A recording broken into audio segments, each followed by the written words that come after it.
They confiscated our cameras. They confiscated our notes. They confiscated our computers. What they took away is our ability to report. Hi, my name is Vlad Teichberg. I am one of the members of Glass Beat Collective.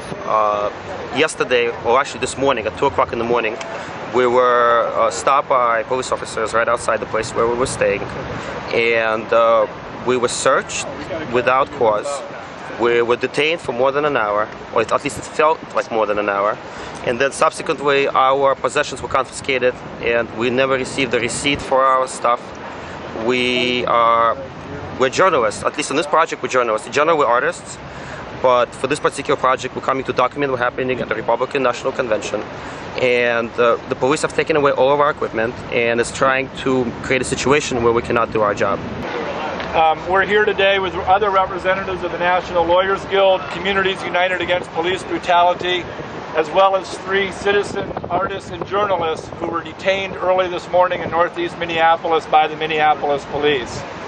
The 3 individuals that are behind me are with a project called the Glass Bead Collective out of New York City, and they engage in documenting police misconduct as well as documenting protected First Amendment activity in protests around the United States. Early this morning at about 2 a.m. they got off bus 17B at 27th and Washington Street in northeast Minneapolis. They ended up walking about a block and a half towards the house they were staying when they were stopped by 2 squad cars of the Minneapolis police and subsequently by a sheriff's deputy car. They were interrogated, they were questioned about their travel plans, about their associations, why they were here. Initially, they were told that they were under investigation because there had been car burglaries in the neighborhood. They were asked if they would consent to a search of their property, and all of them said they would not do so. The Minneapolis police proceeded to go through all of their property, search their persons, go through their backpacks, go through their video cameras, and ended up seizing cell phones, 2 video cameras, 2 still cameras, a computer, a separate hard drive, as well as clothing, personal objects, and money. Today I spoke to Lieutenant Wisney with the 2nd Precinct of Minneapolis Police Department, as well as a member of the Minneapolis City Attorney's Office. The story being given by the police department is that these 3 are under investigation for criminal trespass upon the railroad yard in the area. That was not any of the statements that were made by the police last night or early this morning. All of this should be well documented on 2 police squad car videos that we believe were running the entire time that these individuals were stopped, interrogated, and their property was searched. I am putting on public notice to the Minneapolis Police Department that those squad car videos need to be preserved in unedited form. The audio needs to be preserved. The police now say that they are going to be obtaining a search warrant or seeking a search warrant in order to search the video cameras and the still cameras. This is absolutely outrageous behavior for a police department towards individuals who are engaged in protected First Amendment activity and who have a documented record of exposing police misconduct. We know of the existence of police misconduct in this city. We also know that independent citizens taking video of the police have exposed the police manufacturing false police reports, spraying people with chemical weapons and mace during the August 2007 critical mass. The ability of citizens and the ability of professional journalists and artists to document police conduct at the time that we are expecting large-scale demonstrations during the Republican National Convention is absolutely essential if we are to guarantee the First Amendment rights of the media and of people to engage in protest, as well as to hold police accountable. We hope that any affidavit presented by the Minneapolis police in support of their application for a search warrant is truthful, that it fully discloses the information they were given about why these 3 individuals were here, that it fully discloses that they were here to document and photograph police activity and protest activity, that all of that information is presented to a judge.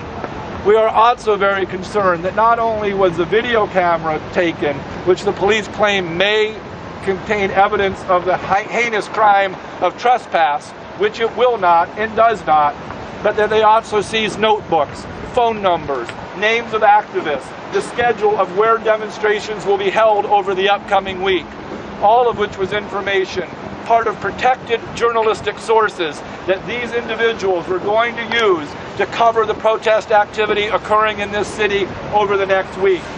All of that information will now be taken by the Minneapolis police as part of what we believe is an intelligence operation to gather information on activists, to gather information on the location of protected First Amendment activity, and to use it to further investigate and to further crack down on protected activity. This is an outrageous violation. We believe that the justifications now being given by the Minneapolis Police Department are fabrications being made up after the fact to cover up what were gross constitutional violations of these citizens and of these journalists' rights to engage in First Amendment and protected activity. So let me tell you a little bit about Glass Bead Collective and who we are. We are a group of artists, a group of filmmakers, we're a group of storytellers. We do a number of different projects. Some of these projects are projecting giant images on buildings, and we call it augmentation of space. Some of these projects is taking different video images and mixing them together to create a new reality. We work with immersive spaces and so on, but we're also journalists at the same time. For this particular project, we came to Minnesota to document what's going to happen during the Republican National Convention over the next week. And we have experienced the Republican National Convention 4 years ago. And 4 years ago in New York City, almost 2,000 people got arrested with absolutely no reason. Almost none of the charges stuck. All of these charges were dismissed, and people spent days in jail and would not be called to jail. They were held in these holding pens for days in the completely substandard, unhealthy conditions. The New York City is still facing massive lawsuits related to the systematic violation rights of its citizens expressed in the First Amendment. We came to the city not looking for this kind of trouble. The reason we were making the film 4 years ago about the Republican National Convention is because we're actually fascinated why people idealistic in our society in the first place. Why are people coming to protest and to express their opinion in the first place? Last time we were not given an opportunity to make a story about that because the violence perpetuated by the authority against people who were exercising their First Amendment rights completely became the dominant story. Coming back to what's happening over here, it is extremely important for individuals, be they established press, or be they citizen journalists, or be they just men on the street, to have the right to document, to witness what is going on around them. We just had an experience in New York, where it's been a very long experience, with how New York City Police Department is actually treating its citizens. There is a massive pattern of corruption, not a corruption of someone taking a bribe, but corruption of a much more serious and much more dangerous sort. A systematic system where police are manufacturing accusations against individuals they are arresting. And this particular problem can undermine the very essence of our democracy.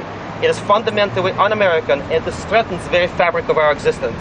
Because if the people who are told to enforce the laws are free to violate those laws, there can be no rule of law. And what do we have? We have a society run by a bunch of thug with badges. Police officer who was taking this away justified confiscating our equipment in this illegal way as in the interest of Homeland Security. What kind of Homeland Security do you have when police can come and take away your right to exercise your constitutionally protected rights?